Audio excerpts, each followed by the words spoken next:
जोहार साथियों, आप देख रहे हैं छत्तीसगढ़ तक। मैं हूं आपके साथ पूजा शर्मा और मेरे साथ है मेरे सहयोगी अक्षय दुबे साथी। जैसा कि हम सभी जानते हैं कि पहले और दूसरे चरण का मतदान हो चला है। तीसरे चरण के मतदान को लेकर दोनों ही पार्टी यानी कि बीजेपी और कांग्रेस धुआंधार प्रचार प्रसार कर रही है और लगातार जनता को अपने हित में साधने की भरसक प्रयास भी कर रही है। लेकिन जो बड़ा सवाल है साथियों इस वक्त का वो ये है कि क्योंकि हाल ही में छत्तीसगढ़ में विधानसभा चुनाव हुए थे 2023 में, पासा पूरा पलटा नजर आया। इस लिहाज से इस बार छत्तीसगढ़ में जो लोकसभा चुनाव हो रहे हैं वो अपने आप में काफी ज्यादा महत्वपूर्ण माना जा रहा है, क्योंकि इस बार जनता क्या चाहती है ये कोई नहीं समझ पा रहा। जनता कब किसको सत्ता का स्वाद चखा दे, कब किसको सत्ता से नीचे गिरा दे, ये बिल्कुल साइलेंट वोटर बनकर बैठी है जनता।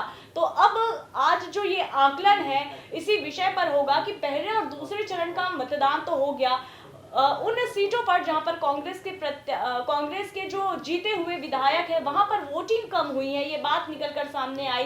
तो इससे बीजेपी को कितना नुकसान हो सकता है, कांग्रेस को कितना नुकसान हो सकता है, क्योंकि जो स्थानीय मुद्दे थे लोकसभा चुनाव को लेकर वो कहीं ना कहीं इस बार नदारद रहे। और जो इस बार की लड़ाई छत्तीसगढ़ में देखने को मिल रही है वो है प्रधानमंत्री नरेंद्र मोदी बनाम या तो भूपेश बघेल कह लीजिए या फिर आरोप प्रत्यारोप कह लीजिए, यानी कि इर्द गिर्द पूरे प्रधानमंत्री नरेंद्र मोदी के चेहरे को लेकर यहाँ पर चुनाव लड़ा जा रहा है और जनता इससे काफी ज्यादा नाखुश है। अक्षय, आपकी ओर रुख करना चाहूंगी कि देखिए जब हम चौपाल भी करते हैं, अब चुनाव हो गए, चुनाव वोटिंग के बाद राजनांदगांव में क्या हुआ, कांकेर में क्या हुआ, महासमुंद में क्या हुआ, ये सवाल बहुत ज्यादा है और लोग जानना भी चाहते हैं इस विषय में।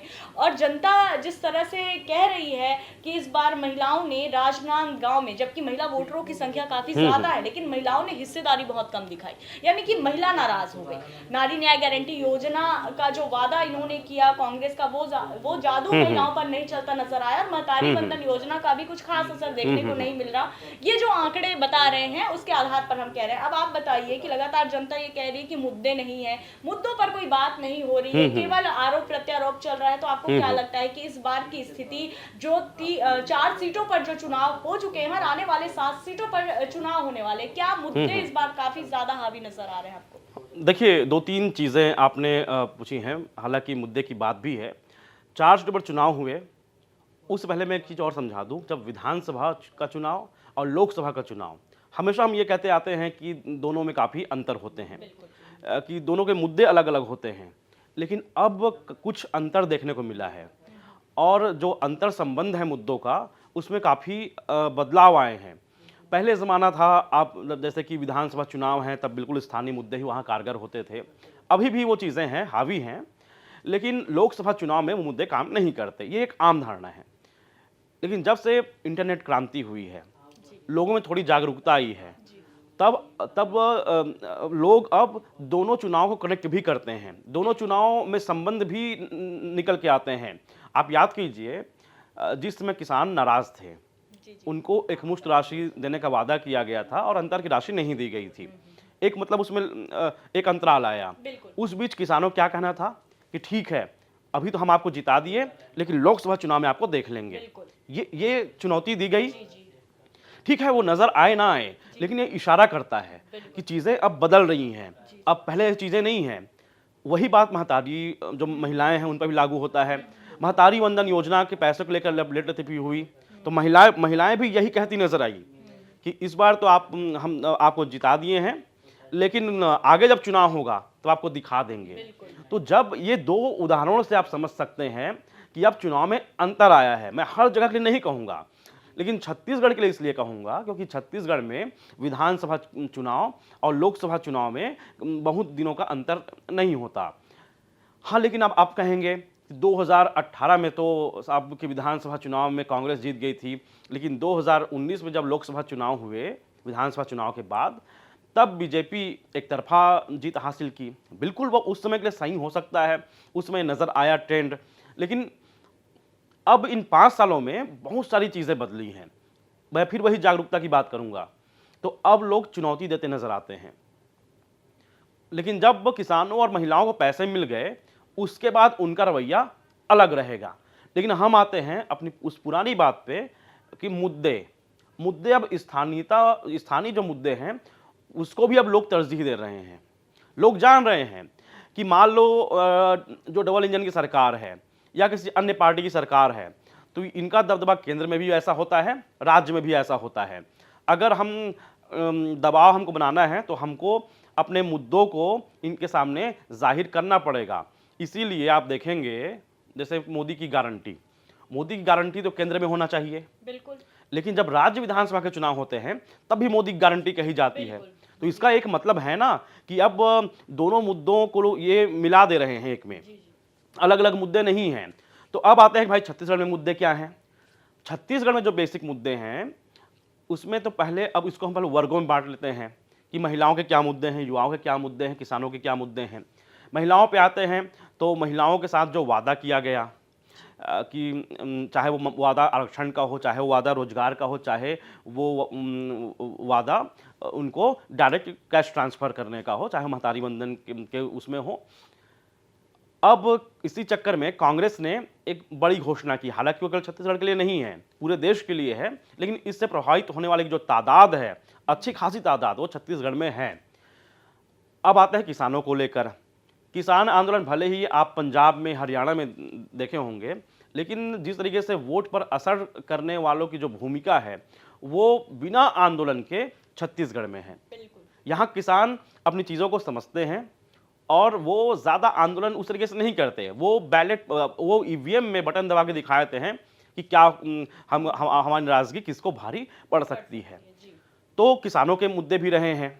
आपको याद होगा जिस समय किसान नाराज चल रहे थे, जब उनको पैसे नहीं मिले थे, तब वो बताया कि जो हमको 3100-3200 मिलना है ना, वो भी हमारे लिए काफ़ी नहीं है।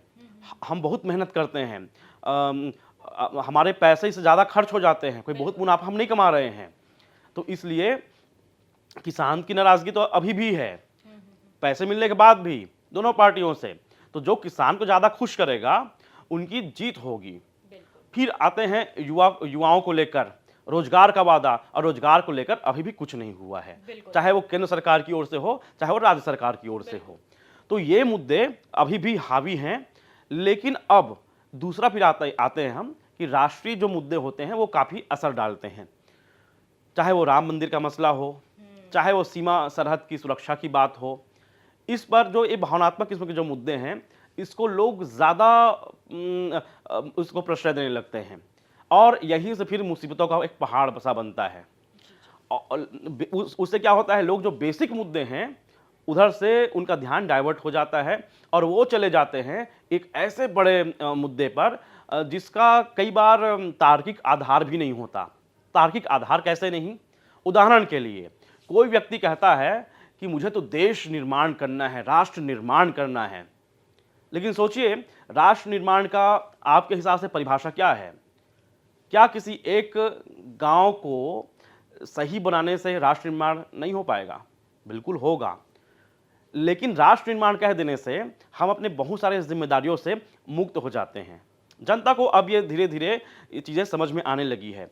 हालांकि अभी नरेंद्र मोदी सरकार को लेकर जनता कुछ ज़्यादा मुतमईन नज़र आती है, लेकिन छत्तीसगढ़ में थोड़ी स्थिति बदली है। इस बार भूपेश बघेल जब चुनाव लड़े और उनके जो टीम के जो उनके साथी मंत्री रहे हैं उनके कार्यकाल में, वो भी इस चुनाव में सामने आए, तो थोड़ा सा माहौल बदला है। बहुत ज़्यादा नहीं कहूँगा, बहुत ज़्यादा कहना अभी सही नहीं होगा, क्योंकि माहौल जो पहले एक तरफा नज़र आता था उसमें अब थोड़ी तब्दीली आई है। वो अब लग रहा है कि अब टक्कर है, अब लड़ाई है।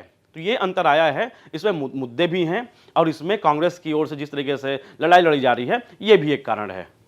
बिल्कुल अक्षय, और हम छत्तीसगढ़ की अगर बात करें तो भले ही पूरे देश भर में ये कहा जा रहा है कि राम मंदिर का मुद्दा बीजेपी के लिए काफ़ी ज़्यादा उनके फेवर में जाता नज़र आ रहा है, लेकिन छत्तीसगढ़ की अगर हम बात करें तो स्थिति थोड़ी उल्टी इसलिए नज़र आती है क्योंकि हम जब चौपाल के माध्यम से जनता से, खासकर युवाओं से ये जानने की कोशिश करते हैं तो वो कहते हैं कि राम मंदिर बना देने से हमें रोजगार नहीं मिलेगा, हमारी जो मूलभूत सुविधाएं हैं वो पूरी नहीं हो जाएंगी। तो इस बार जिस तरह से भले ही बीजेपी 11 में से 11 कमल खिलाने के दावे कर रही हो, वो ये बात जरूर समझ गई है, और खासकर इस लिहाज से भी कि किस तरह से विधानसभा चुनाव में पूरे सारे पोल ध्वस्त हो गए। तो इस बार जो जनता का मन है, छत्तीसगढ़ की जनता का मन, वो कुछ अलग ही ठान कर बैठा है और ये रुझान कहीं ना कहीं बीजेपी को भी हो चला है, ऐसा मुझे लगता है। और इस बार कांग्रेस की जो सीट है, इस लिहाज से उसमें एक दो सीटों में बढ़ोतरी होने के आसार भी नजर आ रहे हैं। बहरहाल ये तो केवल आकलन है, असलियत इससे उलट हो सकती है और 4 जून को इस बात का खुलासा भी हो जाएगा कि इस बार छत्तीसगढ़ की जनता ने